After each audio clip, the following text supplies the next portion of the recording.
The Saints, a loss to St Kilda. It was their 12th loss of the past 14 matches. And while some who are defensive of Ross Lyon and others around the club will argue that there's a narrative that this club is very different to the one that he took over from Brett Ratten at the end of 2022. But let's just remind everyone what the president of the club did say in that period of time as they transitioned out of the Brett Ratten era into Ross Lyon. The reality is we think our list is capable of more than we've shown. Simon talked about some of the inconsistency. At our best, we're a pretty good team. There are a bunch of other things we need to get better in our program for us to be successful. This isn't all about our coaching program and all about Brett. And if we don't fix those things, the new coach will also struggle to be successful. So we're really mindful of that, and we're going to fix all areas of the organisation. But we really felt that to maximise the chance of success, we needed a different style of leadership. Yeah, of course. As you mentioned, Andrew Bassett, there, the chairperson of the St Kilda Football Club. And I think when they moved on Brett Ratten, they thought they'll bring in Ross Lyon. They had the talent there on their list. And I'm enjoying the opposing views from people who believe, he's done a great job or he's battling a bit. But in the space of 12 months, they quickly identified they didn't have the list.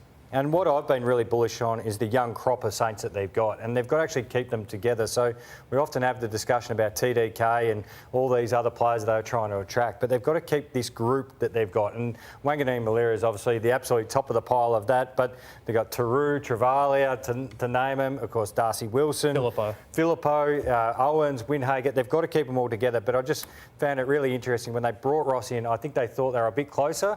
But in the space of 12 months, I think Ross has ruled over the entire list and gone, oh no, I'm taking a blowtorch to that list. They've changed the narrative on the run, which is their right to do. There's no doubt about that. But speaking of narratives, Kel, the Nasiah Wanganeen-Milera one doesn't have an outcome at the moment, and it has changed dramatically even in the past month. Yeah, well, I mean, there was confidence that he'd sign a 2-year deal at the Saints. They've come hard with a strong offer to keep him at that footy club. But the reality is they don't know. Adelaide doesn't know what he's going to do. Port Adelaide doesn't know what he's going to do. He's the best poker player in footy. He's giving nothing away to anybody, and he still could make a decision next week, next month, or could be at the end of the year. So Port Adelaide and Adelaide have front-ended their offers to him, so that's getting close to $2 million a year over those opening couple of seasons. As of next year? As of next year. So it wouldn't be across the life of the deals, but it would mean in the opening 1, 2 or 3 years, that money would be close to $2 million. So he would be the first $2 million footballer if he accepted one of those deals? Yeah, but it would. I averaged out, it wouldn't be at that much. How would they be able to facilitate the deal, using Port Adelaide, for example? Because Miles Bergman stayed. They don't exactly have the draft capital of someone who Wanganeen-Milera would take a lot of draft capital to get. Well, he's out of contract for a start. Yeah. But the other part is I'm sure St Kilda would automatically ask for Zach Butters, who's got a year to run on his contract. Port Adelaide has been adamant all year that he's not going to be going anywhere. He's the chip with draft pick value. I still don't think he moves, but they've been creative in the past. I think step one is actually getting his commitment, then you work your way out of it after that. Crows would be premiership favourites if they can land him, but what worries me for St Kilda is the language Ross used with Josh Battle, and he's used the same language again last week with Nasiah. We just build it and hopefully they come, So, yeah, we've got a strong relationship. I haven't even asked him. Have I had dinner with him? Do we do that? Do all those things? We do it all the same. We treat everyone equally, build a really good environment, and then hopefully it falls our way.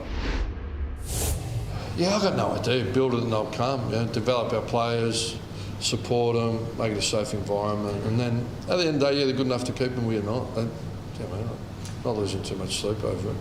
Word for word, a year apart. The most recent game from Nasiah Wanganeen-Milera, if he wasn't best on ground, he was amongst the very best players who would have got the votes. And it's a midfield role that he's been playing in the past fortnight that has changed somewhat to what he had been used previously, Kel. They've offered all these big deals to midfielders. They've got one, don't they? They've got a star, and they're chasing stars, and probably they need to get a few others to pop over the next 12 to 18 months, of course. But I think him moving inside, how quickly he's been able to adapt to that, not just being off half-back and in the wing, but the man who kicked it there too is another helpful player as well. Cal, what's behind his decision, you think? I know money's important, but he'll get paid well anywhere. Yeah, the difference isn't that much in terms of money across. I think it's honestly whether he wants to stay in Victoria where he doesn't have family versus going home to South Australia where he's really tight with his family and also friends. From a team perspective, Port aren't that much more enticing, are they? would you say, than... I wouldn't have thought so right now. No. Yeah, particularly with the unknown around Zach Butters. Jimmy, you mentioned Darcy Wilson as part of those young guns at the Saints, and obviously he was their first round pick in 2023, played a full quota of matches last year in 2024, but has twice been dropped this year, and there is a level of disharmony in certain aspects of his arrangements at St Kilda. He's contracted, Cal, as you well know, for 2026. He's that first batch of draftees who were required to sign 3-year deals, but there's no movement beyond that particular period. And just to back over the disharmony component to that conversation, the narrative that Ross Lyon made public about Darcy coming to him wanting to play VFL, that was fair to say was mixed received by Darcy Wilson and others around Darcy Wilson, because he didn't necessarily ask word for word to play in the VFL. There's a frustration attached there. And again, it happens to a second-year player, and Ross is entitled to make whatever decision he feels needs to make at selection. But he is frustrated, Darcy Wilson. Yeah, and he's one of about half of that first round of 2023 that haven't signed on beyond the end of next year. Of course, number one being Harley Reid, but I don't think he'll be any rush to re-sign over the next couple of months. I think it's one that will drag into next year.